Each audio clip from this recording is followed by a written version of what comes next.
Okay, to talk more about the deep impact that the immigration policies will likely have for the U.S. and its neighbors, we're joined by Abel Nunez. He is the Executive Director of CARECEN. Did I pronounce that correctly? Yes, you did. Okay, it's an organization committed to helping immigrants integrate into their new communities. It's good to see you. Thanks for talking about this. It's a very important issue that is not going to go away. Now, before we get too deep into immigration, I Googled your organization and to do some research before I came out, and the stories from just a year ago or even less, the headlines read, "Made Dreams Come True, Community Empowerment, Safety Net, Path to Permanent Residency." It is amazing how fast everything changed. What does it say about where we are and this administration? Well, it says that the mood of the country has changed, right? I think that the recent migration flows, particularly from Venezuela, that has flooded both the border but also the inner cities, has created a sort of perfect storm where people are questioning whether we should be a country of immigrants or not. But one of the things that you will see is that immigrants continue to be a blessing to this nation, and that we're going to be more needed as time goes by. Give us an overview of the key immigration policies that have been implemented by the Trump administration. Illegal border crossings, sanctuary cities. How has that been affected so far? Well, so, a lot of his executive orders, some were bombastic. They're being challenged in the courts, particularly the one that everybody knows about is the birthright citizenship, which will be taken away if a child is born in the U.S. when their parents don't have legal status. But that's going to be complicated because it's enshrined in our Constitution. So the courts are going to battle it out. I'm sure it'll go all the way to the Supreme Court. But I do think that some of the executive orders are really complicated and problematic because in the way they were worded is that we're having an invasion. And if we have an invasion, then how we need to react to it is by sending the military. So a lot of the executive orders is about sending the military to the border to help with enforcement. It's about the other agencies, police agencies such as the DEA, ATF, IRS to use their agents to also help implement.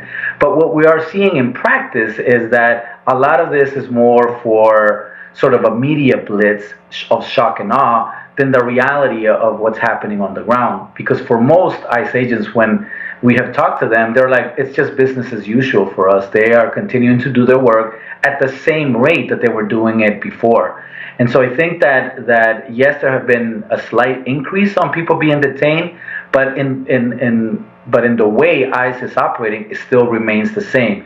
They're looking for people that have orders of deportation. The difference is that when they capture someone and there are people around them that cannot prove their legal status, they also get arrested, and that's where some of the numbers that you're seeing going up. When you talked about that media blitz, when you drag Dr. Phil out with you on something like that, one could argue you lose a certain degree of your credibility. But talk more about the lawsuits that sanctuary cities have filed and the fight that they are now waging.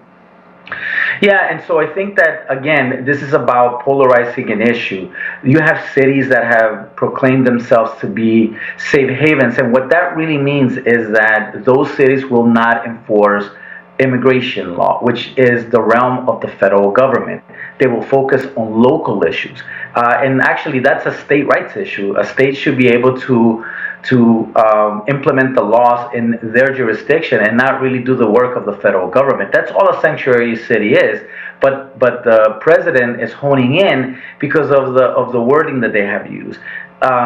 He's making it seem like sanctuary cities somehow obstruct the federal government from doing its job, and that is not the case. The reality is that ICE still operates in most sanctuary cities. They arrest people in sanctuary cities. It's just that the city will not collaborate, will not share data, will not facilitate the process, and will only allow immigration to do their job without any assistance from the local municipality. Abel, this is a very important question to me because the GOP and MAGA have been extremely successful at vilifying immigrants, blaming them on crime. But the government statistics that are out there that I've looked over, by a wide majority, most crime in the U.S. is committed by U.S. citizens. That is correct. Most of the studies show that immigrants, as a proportion of the population, commit less crimes.